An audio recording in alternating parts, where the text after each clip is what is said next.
दोस्तों, क्या आपने भी कभी टूटते तारे को देखकर कोई विश मांगी है और क्या कभी आपकी वो विश पूरी हुई? अब हम आपकी इसमें तो कोई मदद नहीं कर सकते, लेकिन हाँ, क्या हो अगर कोई टूटता तारा यानी उल्कापिंड धरती से टकरा जाए तो आप उससे कैसे बचेंगे? इसमें हम आपकी मदद कर सकते हैं। आज हम आपको बताएंगे कि उल्कापिंड धरती से टकरा जाए तो आपकी जान बचाने के लिए आपको क्या करना चाहिए। आपने टूटते हुए तारों का नज़ारा तो देखा होगा, लेकिन असल में उसमें कई ऐसी चीज़ें भी हो सकती हैं जो पृथ्वी की ओर तेज़ी से बढ़ रही हों और टकराने वाली हों। कई बड़े उल्कापिंड पृथ्वी से टकराए भी हैं। और अगर बात करें डायनासोर्स के खात्मे की, तो उस वक्त डायनासोर्स उल्कापिंड से बचने के लिए कुछ नहीं कर सकते थे, लेकिन आप कर सकते हैं।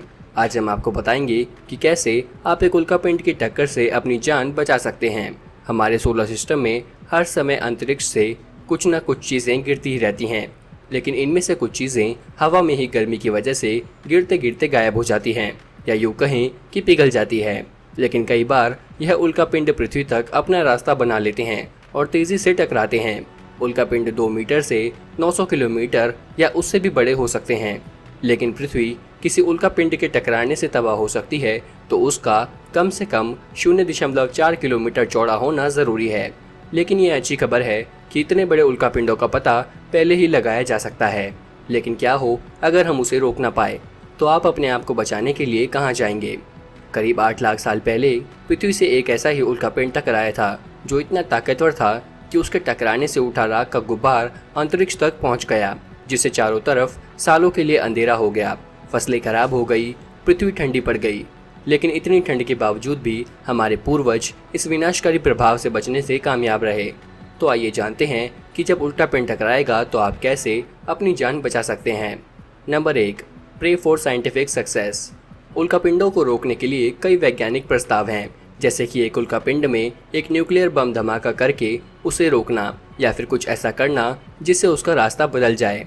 क्या पता कभी आप ही कहीं साइंटिस्ट बन जाएं और पूरे ग्रह को बचा लें। उसके लिए अभी से आपका शुक्रिया। Number 2, leave the strike area immediately.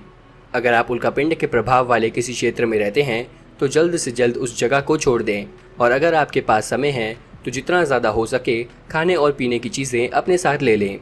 अगर आप भी अपनी गाड़ी से जगह छोड़ने की सोच रहे हैं तो आपको सड़क जाम का सामना करना पड़ सकता है, इसलिए जगह छोड़ने का कोई दूसरा तरीका अपनाएं या किसी ऐसे व्यक्ति से दोस्ती करें जिसे प्लेन उड़ाना आता हो। अगर आप टकराव की जगह नहीं छोड़ पाए तो अपने आप को भयंकर भूकंप के झटकों के लिए तैयार रखें। तो किसी ऊंची बिल्डिंग के आसपास ना रहें और साथ ही साथ अपने सर को किसी मजबूत चीज़ के नीचे रखें। अगर आप किसी समुद्री जगह के आसपास रहते हैं तो तुरंत किसी ऊंची जगह चले जाएं। और अगर आप टकराव क्षेत्र से दूसरी ओर रहते हैं तो तैयार रहें, क्योंकि सुनामी की लहरें आप तक पहुंचने में 30 घंटे तक लग सकते हैं। Number 3, find a bunker. अगर आप इम्पैक्ट एरिया से निकलने में सफल हो गए तो भी आपको अपना असर छुपाने के लिए किसी जगह की तलाश करनी चाहिए। अगर आपको लगता है कि भूकंप और सुनामी खतरनाक है तो जलती हुई चट्टानों के बारे में आपका क्या ख्याल है? टकराव के दौरान जो हिस्से बिखर कर हवा में उड़ गए थे वो गुरुत्वाकर्षण के चलते वापस पृथ्वी पर गिरते हैं, जिससे काफ़ी तबाही होती है। इससे बचने के लिए आपको एक ऐसा बंकर ढूंढना है जिसकी दीवारें मजबूत और 60 से 80 सेंटीमीटर चौड़ी हों। Number 4, ration your food and water. अपने खाने पीने की व्यवस्था भी कर लें। आपको आपके खाने पीने की ऐसी चीज़ें जमा करनी होंगी जो ख़राब ना हो, और ये जितनी ज़्यादा मात्रा में हो उतना अच्छा है, क्योंकि आप कई सालों तक इसमें फंसे रह सकते हैं। टकराव के प्रभाव से उत्पन्न हुई धूल एक जहरीला प्रभाव छोड़ती है, तो बचने के लिए हो सके तो बंकर में ही खेती करना शुरू कर दें और जितना हो सके खाने पीने की चीज़ें उगाएं। तो दोस्तों, हम नहीं चाहते कि ऐसा कुछ भी हो, लेकिन अगर ऐसा होता है तो अब आप अपनी जान बचा सकते हैं। वीडियो देखने के लिए शुक्रिया। आपको हमारी ये वीडियो कैसी लगी हमें कमेंट करके ज़रूर बताएं और चैनल को सब्सक्राइब करना ना भूलें।